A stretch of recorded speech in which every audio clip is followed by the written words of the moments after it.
Pemirsa, Anda masih bersama kami di Presisi Pagi. Sekitar 24 juta imigran naturalisasi berhak memberikan suara dalam pemilu AS tahun ini, menurut Pew Research. Namun berbagai isu termasuk ekonomi dan kekhawatiran akan fobia terhadap pendatang dan warga minoritas mempengaruhi pilihan pemilih imigran yang jumlahnya semakin besar. Berikut liputan Ariadne Budianto dari VOA. Laban Seyum adalah pekerja keras yang tak jarang kerja lembur mengelola perusahaan truk skala kecilnya di Jessup, Maryland. Bersama keluarganya, Laban datang ke Amerika Serikat tahun 2000, mengungsi dari perang Ethiopia Eritrea. Ia mengaku konservatif dalam hal keuangan dan sosial dan sangat mendukung Donald Trump. When President Trump was in power, it was an amazing type of business. You know, the market was great, the job opportunities were great, and people were optimistic. Sebagai anggota Partai Republik, Laban pernah mencalonkan diri untuk senator negara bagian Maryland. Bisnis seperti miliknya sangat terdampak naiknya harga BBM, yang menurutnya adalah salah Partai Demokrat. Right now, unfortunately, with the gas prices is hovering around $5. For the diesel, $4.50, $5 for the diesel. And that renders this business a lot unprofitable. Tambahnya, hanya Trump yang paham bahwa gejolak harga minyak global disebabkan oleh kombinasi berbagai faktor yang kompleks. Trump showed us the way to do it. You drill, and then you compete. You see, now we don't need to explore other ideologies. Tapi Fatmata Berry punya pandangan berbeda.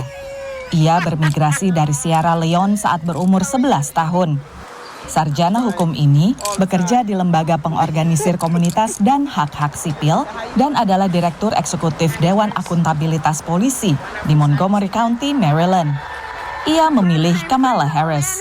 I think Vice President Kamala Harris is a person for the people. She is the person we need right now to bridge the divide that is in this country. You're fired. Ia khawatir jika Trump terpilih kembali.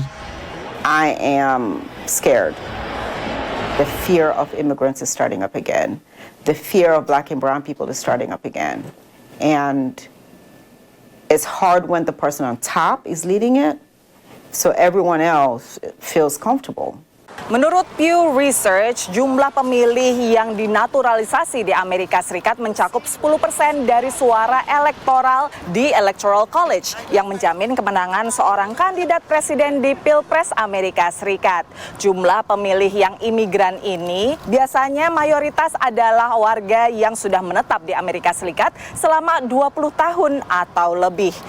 Fatmata yang juga relawan bank makanan lokal ini menambahkan, kemajuan ekonomi Amerika tidak memberi manfaat yang merata ke semua orang. The contrast basically is that the top 0.1% will have all the money and the rest of us will be struggling if you go with Trump. And the nation was never built like that. America became America because of the work that the blue-collar workers did in this country. Imigran naturalisasi mencakup 10% dari total pemilih di 13 negara bagian dan Washington, D.C. Dari Silver Spring, Maryland, tim VOA. Pemirsa, sejak pandemi COVID-19, banyak warga AS menghabiskan waktu dengan menikmati hobi berperahu. Tren ini berperan menghidupkan industri perahu rekreasi dan membuka lapangan kerja. Berikut liputan Ariadne Budianto dan Liliana Anismova dari VOA. Sejak pandemi, aktivitas luar ruangan semakin populer. Kecenderungan ini menghidupkan dan menguntungkan berbagai lini bisnis di Amerika, termasuk industri perahu. Menurut penelitian Asosiasi Produsen Maritim Nasional, industri perahu rekreasi di Amerika Serikat naik 36% antara 2018 hingga 2023, menghasilkan 230 miliar dolar atau 3.500 triliun rupiah. Juga peningkatan 14% lapangan kerja bidang industri rekreasi maritim. Industri ini melonjak paling pesat di Florida, California, dan Texas. Washington DC pun tak ketinggalan. We have a current wait list at this marina, and that wait list has only gotten longer. Padahal hobi perahu atau boating merupakan kegiatan yang mahal.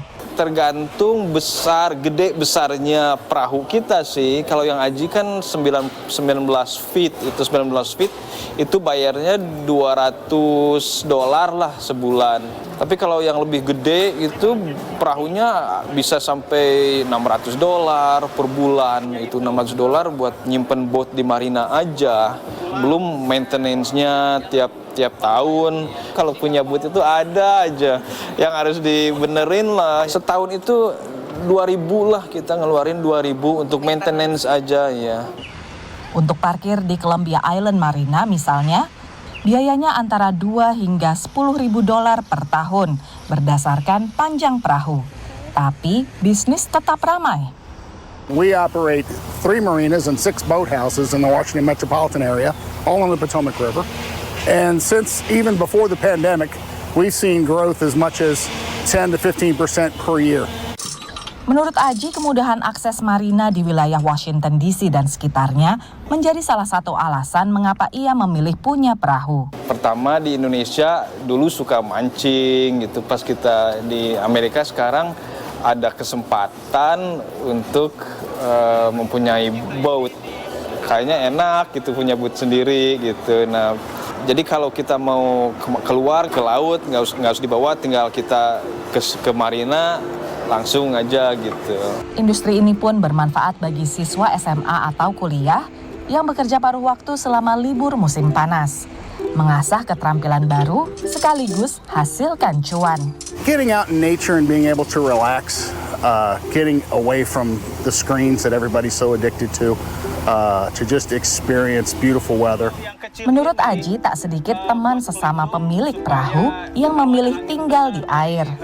Menurut mereka, hidup di air lebih murah daripada bayar sewa apartemen di kota besar. Sehingga terlepas dari biaya-biaya tadi, masih banyak warga yang tertarik. Dari Washington DC, VOA. Pemirsa tetaplah bersama kami, Presisi Pagi akan segera kembali.